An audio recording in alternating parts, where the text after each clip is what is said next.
Namo tassa bhagavato arahato sama sambuddhassa.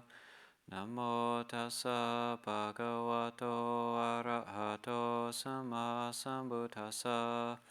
Namo tassa bhagavato arahato sama sambuddhassa. Buddhaṃ Dhammāṃ Saṅghāṃ Namasami.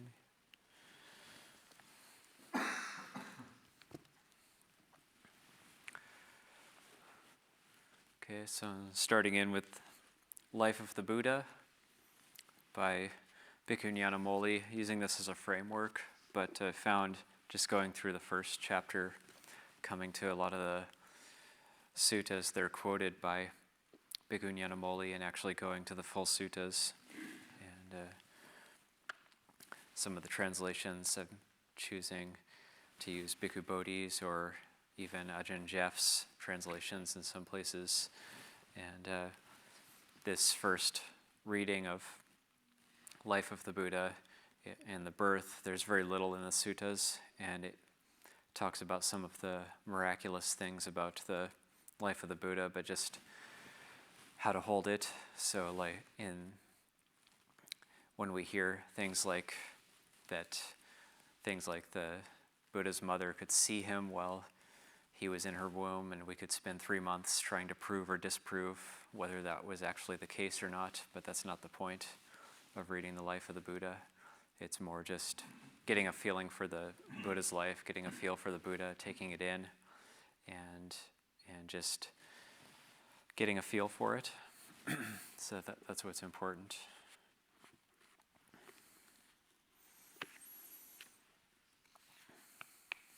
Or what we could also spend a lot of time trying to prove or disprove scholastically, things like, did the Buddha actually speak Pali or not? But that's kind of beside the point.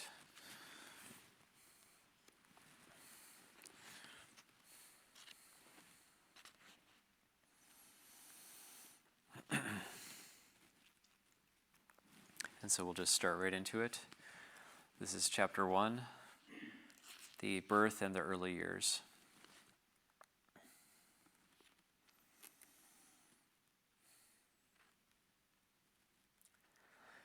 Indian history actually begins with the story of the Buddha Gautama's life.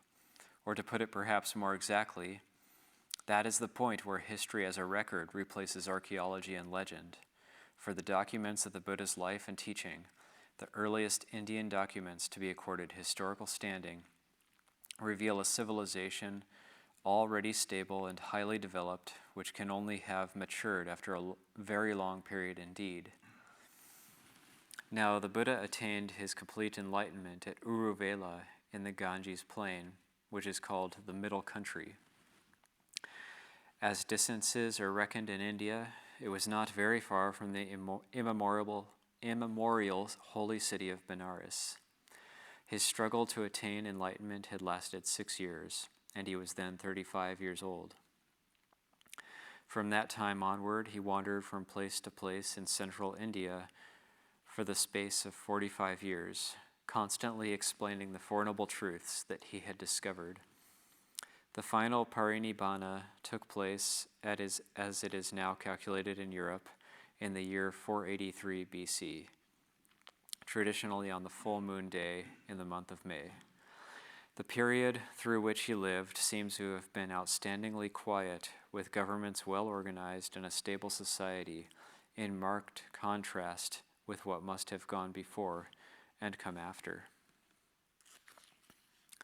3 months from the time of the Buddha's parinibbana, his senior disciples who survived him summoned a council of 500 senior monks in order to agree upon the form in which the master's teaching should be handed down to posterity. Among these 500, all of whom had realized enlightenment, the elder Upali was the acknowledged authority on the rules of conduct for the Sangha or monastic order, which are called the Vinaya or discipline. In lay life, a barber, he had gone forth into the life of homelessness, along with the Buddha's cousin, Ananda, and others. He was appointed to recite before the council the rules of conduct, together with the circumstances that caused them to be laid down. The main part of the basket of the discipline, or the Vinaya Pitaka, was composed there from his recitation. When he had finished, the elder Ananda was invited to recite the discourses. During the last 24 years of the Buddha's life, he had been the Buddha's personal attendant, and he was gifted with an extraordinary memory.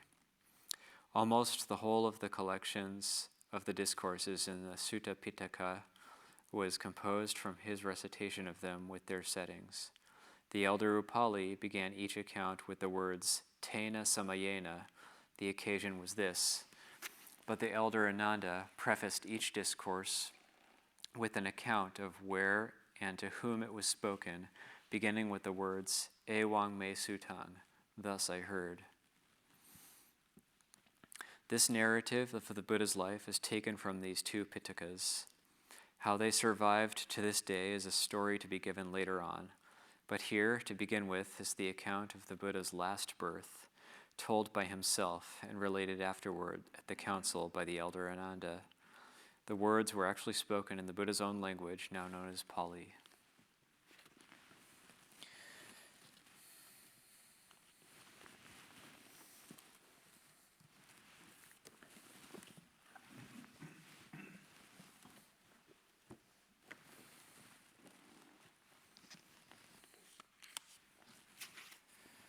I'll read the next part from the middle-length discourses, Sutta 123.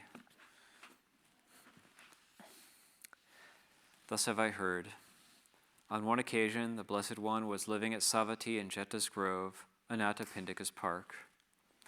Now a number of bhikkhus were sitting in the assembly hall where they had met together on returning from their alms round after their meal, when this discussion arose among them.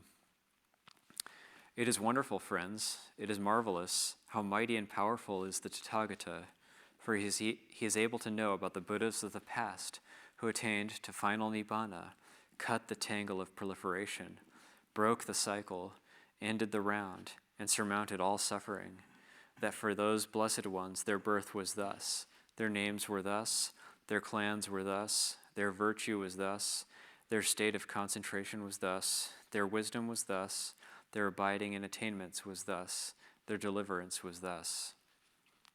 When this was said, the Venerable Ananda told the bhikkhus, Friends, Tathagatas are wonderful and have wonderful qualities.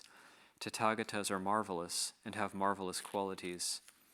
However, their discussion was interrupted, for the Blessed One rose from meditation when it was evening, went to the assembly hall, and sat down on a seat made ready. Then he addressed the bhikkhus thus, Bhikkhus, for what discussion are you sitting together here now, and what was your discussion that was interrupted? Here, Venerable Sir, we were sitting in the assembly hall, where we had met together on returning from our alms round, after our meal, so that means they were in there talking all day until evening time. When this discussion arose among us, It is wonderful, friends, it is marvelous, their deliverance was thus. When this was said, Venerable Sir, the Venerable Ananda said to us, Friends, Tathagatas are wonderful and have wonderful qualities. Tathagatas are marvelous and have marvelous qualities. This was our discussion, Venerable Sir, that was interrupted when the Blessed One arrived. Then the Blessed One addressed the Venerable Ananda. That being so, Ananda, explain more fully the Tathagata's wonderful and marvelous qualities. I heard and learned this, Venerable Sir, from the Blessed One's own lips. Mindful and fully aware, Ananda, the Bodhisatta appeared in the Tusita heaven. That, mindful and fully aware, the Bodhisatta appeared in the Tusita heaven, this I remember as a wonderful and marvelous quality of the Blessed One. I heard and learned this from the Blessed One. Mindful and fully aware, the Bodhisatta remained in the Tusita heaven. This too I remember as a wonderful and marvelous quality of the Blessed One. I heard and learned this from the Blessed One. For the whole of his lifespan, the Bodhisatta remained in the Tusita heaven.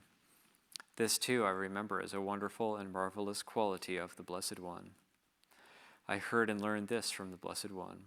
Mindful and fully aware, the Bodhisatta passed away from the Tusita heaven and descended into his mother's womb. This too I remember as a wonderful and marvelous quality of the Blessed One. I heard and learned this from the Blessed One's own lips.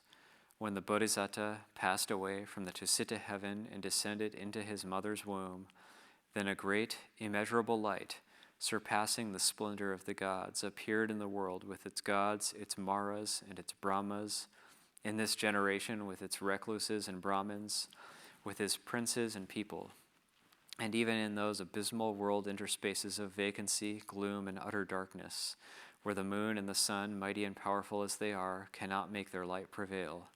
There too a great immeasurable light, surpassing the splendor of the gods, appeared, and the beings born there perceived each other by that light.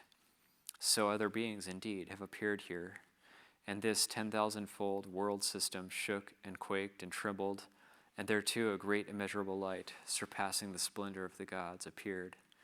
This too I remember as a wonderful and marvelous quality of the Blessed One. I heard and learned this from the Blessed One's own lips. When the Bodhisatta had descended into his mother's womb, 4 young deities came to guard him at the 4 quarters, so that no humans or non-humans or anyone at all could harm the Bodhisatta or his mother. This too I remember as a wonderful and marvelous quality of the Blessed One. I heard and learned this from the Blessed One. When the Bodhisatta had descended into his mother's womb, she became intrinsically virtuous, refraining from killing living beings, taking from what is not is given, from misconduct and sensual pleasures, from false speech, from wine, liquor, and intoxicants, which are the basis of negligence. This too I remember as a wonderful and marvelous quality of the Blessed One. I heard and learned this from the Blessed One. When the Bodhisatta had descended into his mother's womb, no sensual thought arose in her concerning men, and she was inaccessible to any man having a lustful mind. This too I remember as a wonderful and marvelous quality of the Blessed One. I heard and learned this from the Blessed One's own lips. When the Bodhisatta had descended into his mother's womb, she obtained the 5 cords of sensual pleasure, and furnished and endowed with them, she enjoyed herself with them. This too I remember as a wonderful and marvelous quality of the Blessed One. I heard and learned this from the Blessed One.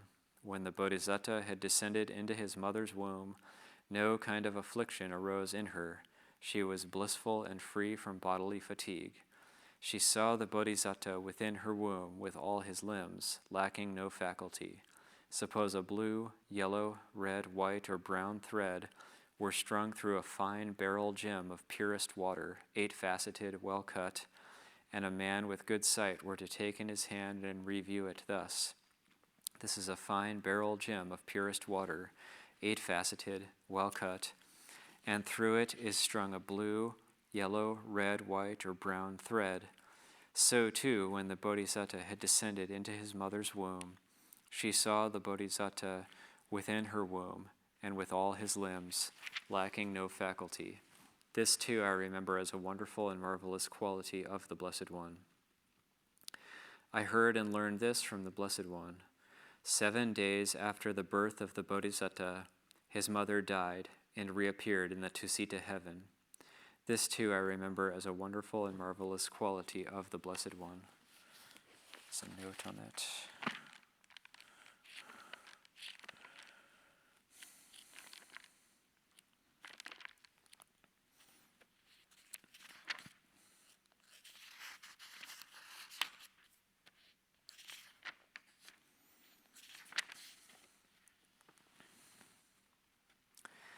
The commentary says, this happened not through a defect in the birth, but through the expiration of her lifespan, for the place in the womb occupied by the Bodhisatta, like the inner chamber of a Chetya, is not to be used by others.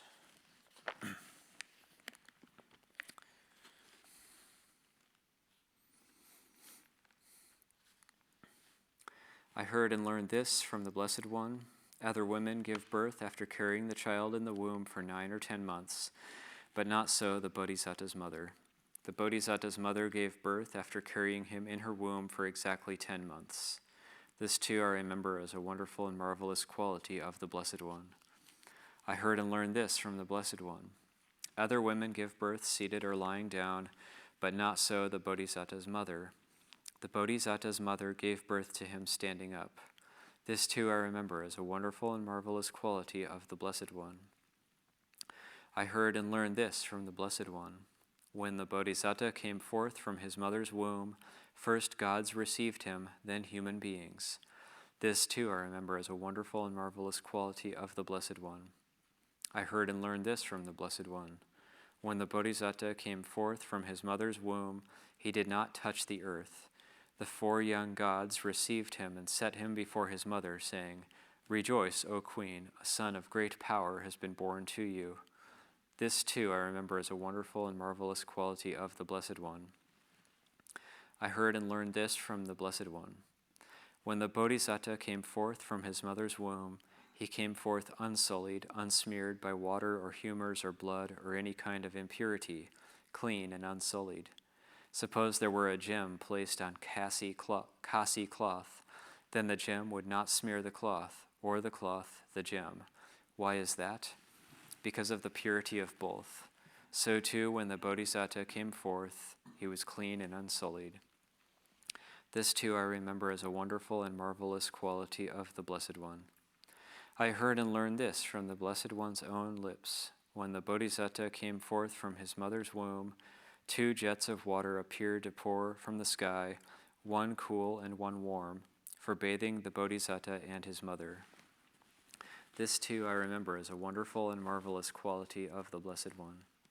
I heard and learned this from the Blessed One. As soon as the Bodhisatta was born, he stood firmly with his feet on the ground. Then he took 7 steps north, and with a white parasol held over him, he surveyed each quarter and uttered the words of the leader of the herd. I am the highest in the world, I am the best in the world, I am the foremost in the world. This is my last birth. Now there is no renewal of being for me. This too I remember as a wonderful and marvelous quality of the Blessed One. I heard and learned this from the Blessed One. When the Bodhisatta came forth from his mother's womb, then a great immeasurable light, surpassing the splendor of the gods, appeared in the world with its gods, its Maras, and its Brahmas, in this generation with its recluses and Brahmins, with its princes and its people, and even in those abysmal world interspaces of vacancy, gloom, and utter darkness, where the moon and the sun, mighty and powerful as they are, cannot make their light prevail. There, too, a great immeasurable light, surpassing the splendor of the gods, appeared. And the beings born there perceived each other by that light. So other beings, indeed, have appeared here. And this 10,000-fold world system shook and quaked and trembled, and there, too, a great immeasurable light, surpassing the splendor of the gods, appeared. That when the Bodhisatta came forth from his mother's womb, then a great immeasurable light, surpassing the splendor of the gods, appeared. This too I remember as a wonderful and marvelous quality of the Blessed One. That being so, Ananda, remember this too as a wonderful and marvelous quality of the Tathagata. Here, Ananda, for the Tathagata, feelings are known as they arise, as they are present, as they disappear. Perceptions are known as they arise, as they are present, as they disappear. Thoughts are known as they arise, as they are present, as they disappear. Remember this too, Ananda, as a wonderful and marvelous quality of the Tathagata. And I think it's very underspoken there after they've been talking all day about the wonderful and marvelous qualities of the Tathagata, that he teaches them that. Venerable Sir, since for the Blessed One feelings are known as they arise, as they are present, as they disappear, perceptions are known as they arise, as they are present, as they disappear, thoughts are known as they arise, as they are present, as they disappear, this too I remember as a wonderful and marvelous quality of the Blessed One. That is what the Venerable Ananda said. The teacher approved. The bhikkhus were satisfied and delighted in the Venerable Ananda's words. And perhaps a little bit later on we might get into some of the backstory and the ancestry of the Buddha, but that'll be tied in with material later on. And for example, some of the historical movements of the Buddha's ancestors and these legends that come up that the Buddha himself tells in different places, for example, of King Okaka, who came down from what was probably present-day Afghanistan, actually would be his heritage or his ancestry, so of actually being actually of Persian ancestry.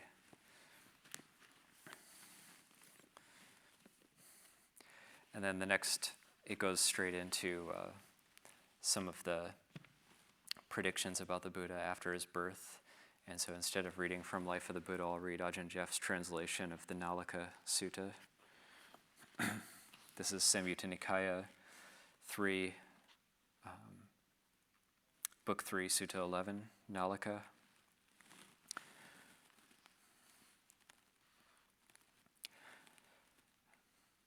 Asita the seer, in his midday meditation, saw the group of 30, that's the Tavatimsadevas, Saka, the king, and devas dressed in pure white, exultant, ecstatic, holding up banners, cheering wildly, and on seeing the devas so joyful and happy, having paid his respects, he said, "Why is the deva community so wildly elated? Why are they holding up banners and waving them around?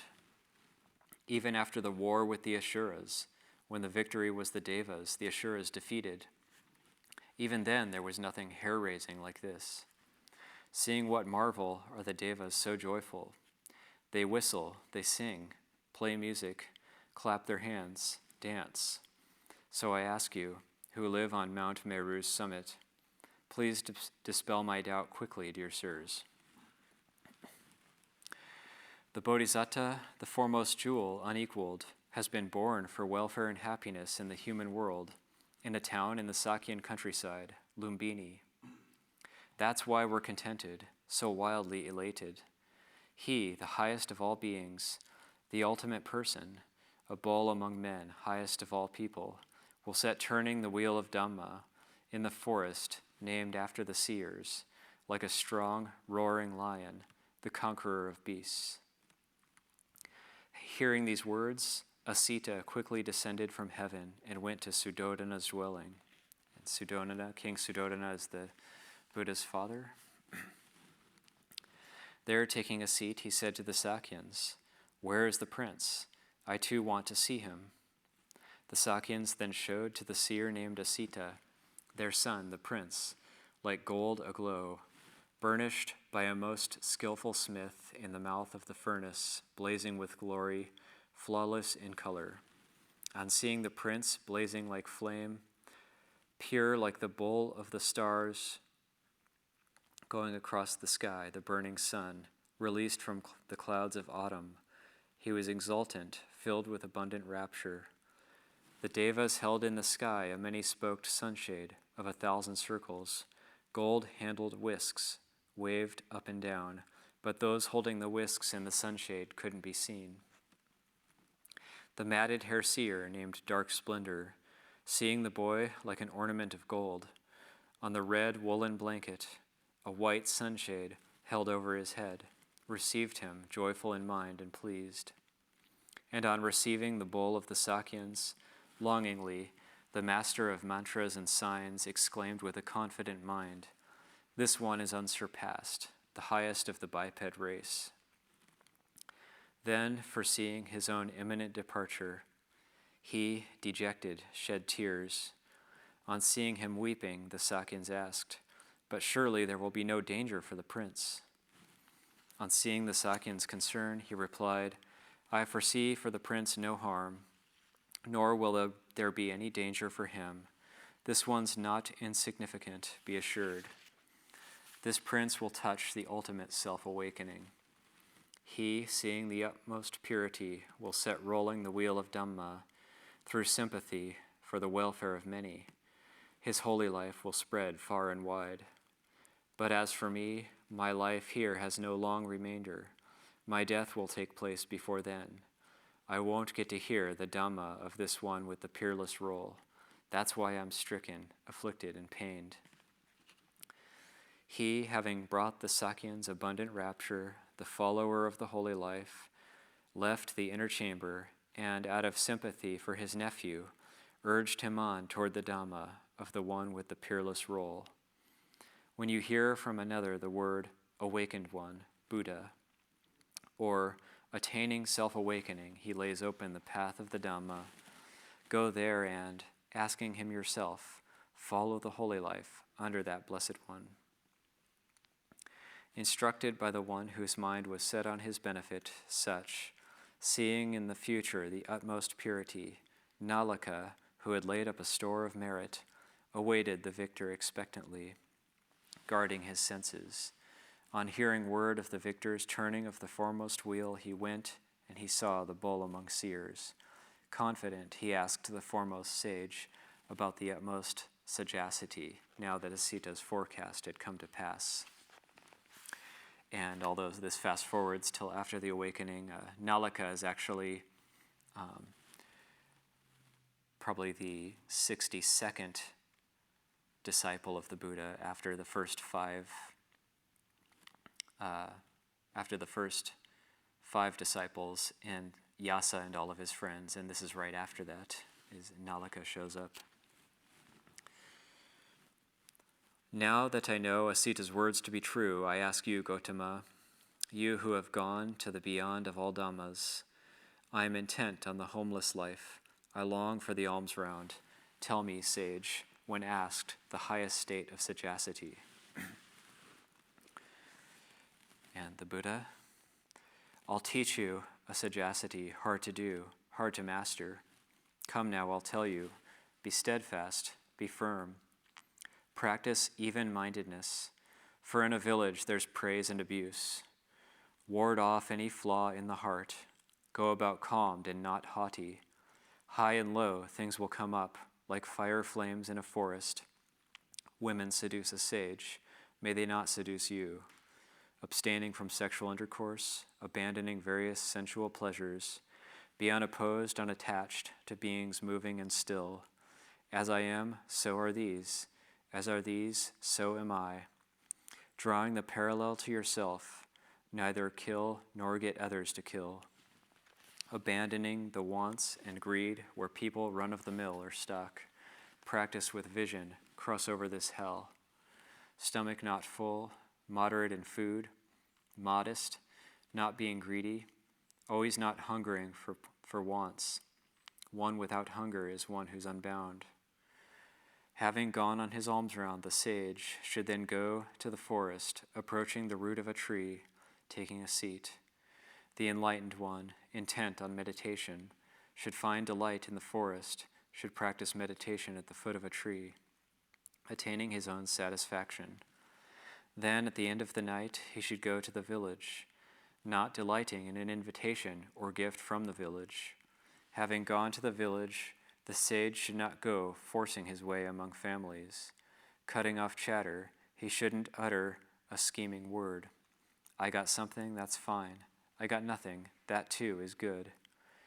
Being such with regard to both, he returns to the very same tree.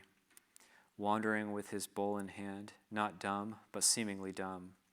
He shouldn't despise a piddling gift, nor disparage the giver. High and low are the practices proclaimed by the contemplative. They don't go twice to the further shore. This unbinding isn't sensed only once.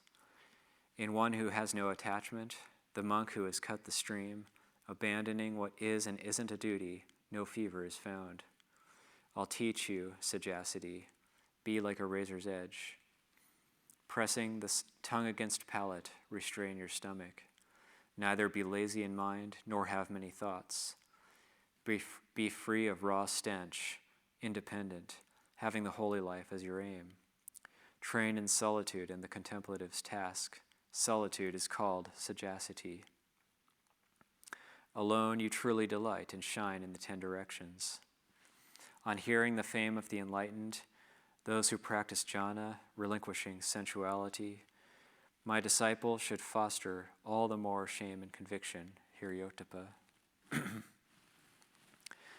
Know from the rivers in clefts and in crevices, those in small channels flow noisily, the great flow silent.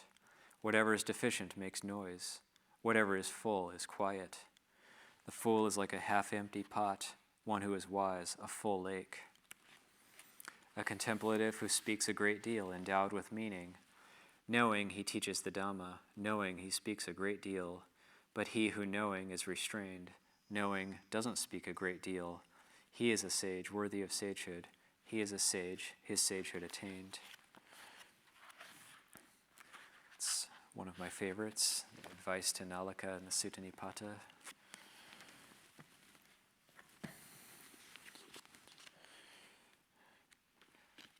And then to finish out this short first chapter,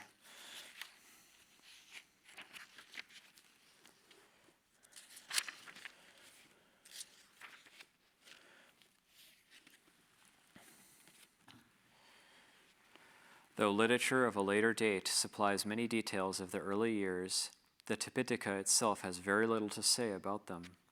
There is, in fact, only reference to two incidents. Firstly, the reminiscence of the meditation under the rose apple tree while the Bodhisattva's father was working, doing the ceremonial plowing at the opening of the sowing season, the commentary says, which we shall come to later.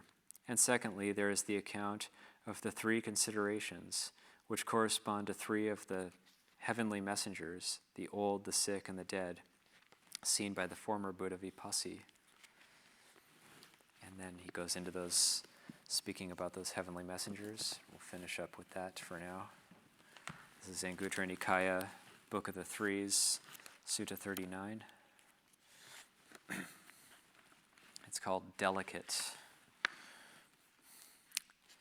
Bhikkhus, I was delicately nurtured, most delicately nurtured, extremely delicately nurtured. At my father's residence, lotus ponds were made just for my enjoyment. In one of them, blue lotuses bloomed, in another, red lotuses, and in a third, white lotuses. I used no sandalwood unless it came from Kasi, and my headdress, jacket, lower garment, and upper garment were made from cloth from Kasi. By day and by night, a white canopy was held over me, so that cold and heat, dust, grass, and dew would not settle on me. I had 3 mansions, one for the winter, one for the summer, and one for the rainy season. I spent the 4 months of the rains in the rainy season mansion, being entertained by musicians, none of whom were male, and I did not leave the mansion. While in other people's homes, slaves, workers, and servants are given broken rice together with sour gruel for their meals, in my father's residence they were given choice hill rice, meat, and boiled rice. Among such splendor and delicate life, it occurred to me, an uninstructed worldling, though himself subject to old age, not exempt from old age, feels repelled, humiliated, and disgusted when he sees another who is old, overlooking his own situation. Now I too am subject to old age, and am not exempt from old age. Such being the case, if I were to feel repelled, humiliated, and disgusted when seeing another who is old, that would not be proper for me. When I reflected thus, my intoxication with youth was completely abandoned. Again it occurred to me, an uninstructed worldling, though himself subject to illness, not exempt from illness, feels repelled, humiliated, and disgusted when he sees another who is ill, overlooking his own situation. Now I too am subject to illness and am not exempt from illness. Such being the case, if I were to feel repelled, humiliated, and disgusted when seeing another who is ill, that would not be proper for me. When I reflected thus, my intoxication with health was completely abandoned. Again it occurred to me, an uninstructed worldling, though himself subject to death, not exempt from death, feels repelled, humiliated, and disgusted when he sees another who has died, overlooking his own situation. Now I too am subject to death, and am not exempt from death. Such being the case, if I were to feel repelled, humiliated, and disgusted when seeing another who has died, that would not be proper for me. When I reflected thus, my intoxication with life was completely abandoned. There are, bhikkhus, these 3 kinds of intoxication. What 3? Intoxication with youth, intoxication with health, and intoxication with life. An uninstructed worldling, intoxicated with youth, engages in misconduct by body, speech, and mind. With the breakup of the body, after death, he is reborn in the plane of misery in a bad destination in the lower world, in hell. An uninstructed worldling, intoxicated with health, engages in misconduct by body, speech, and mind. With the breakup of the body, after death, he is reborn in the plane of misery in a bad destination in the lower world, in hell. An uninstructed worldling, intoxicated with life, engages in misconduct by body, speech, and mind. With the breakup of the body, after death, he is reborn in the plane of misery in a bad destination in the lower world, in hell. Intoxicated with youth, a bhikkhu gives up the training and reverts to the lower life. Intoxicated with health, he gives up the training and reverts to the lower life. Or intoxicated with life, he gives up the training and reverts to the lower life. Ends with verses. Worldlings, subject to illness, old age, and death, are disgusted by other people who exist in accordance with their nature. If I were to become disgusted with beings who have such a nature, that would not be proper for me, since I too have the same nature. While I was dwelling thus, having known the state without acquisitions, I overcame all intoxications, intoxication with health, with youth, and with life, having seen security and renunciation. Zeal then arose in me as I clearly saw Nibbana. Now I am incapable of indulging in sensual pleasures. Relying on the spiritual life, never will I turn back.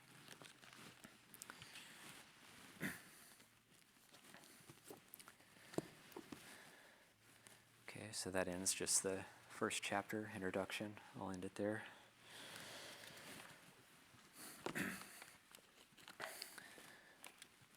And maybe there's, we have about 8 minutes, if there's any questions.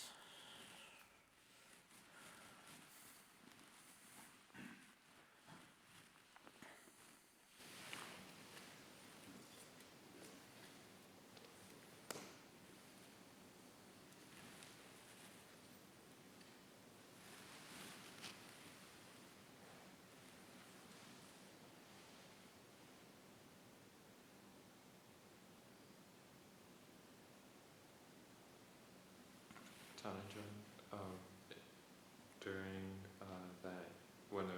that verse on the training, there was a phrase about one presses their tongue up against their palate and restrains their stomach, which reminds me of the kind of in the removal of distracting thoughts, doing that same like physical action as a forceful way to deal with defilements.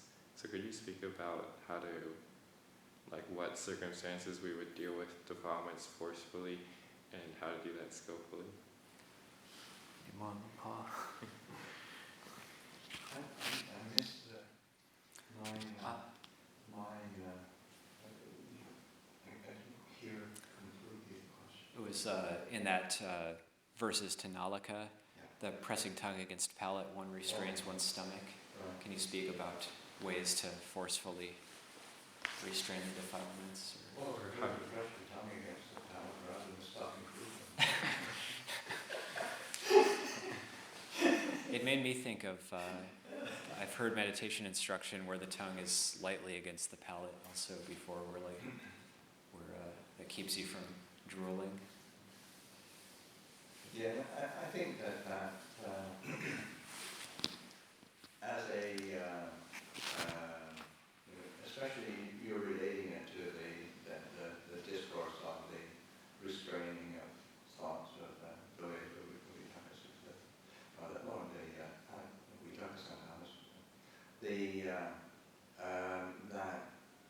that's like a final option, and I don't think that that's what is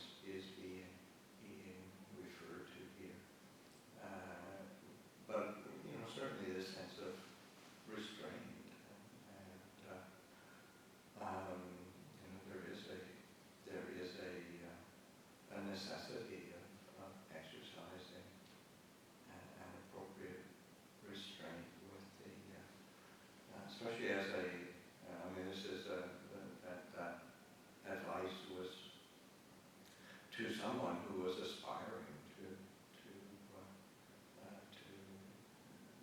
freedom. Saying, okay, there's going to need to be some restraint exercise. So it's giving encouragement to be working with that just being willing to go against the stream of the world, and particularly the kind of natural craving. I mean, the Buddhists using food, material food, as an example, but that's always and in other discourse, the Buddha uses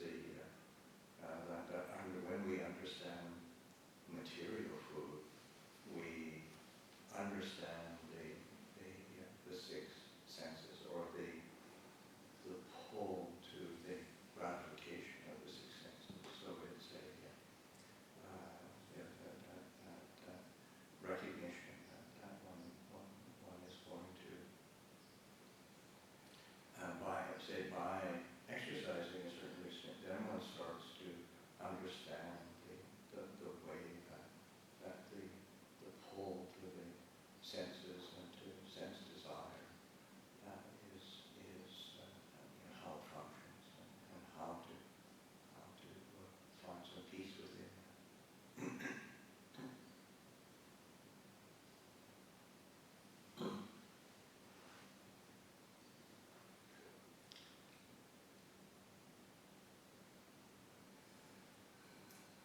But at certain times when it seems like we're really going in a bad direction, it can be useful to have that physical cue to restrain yourself.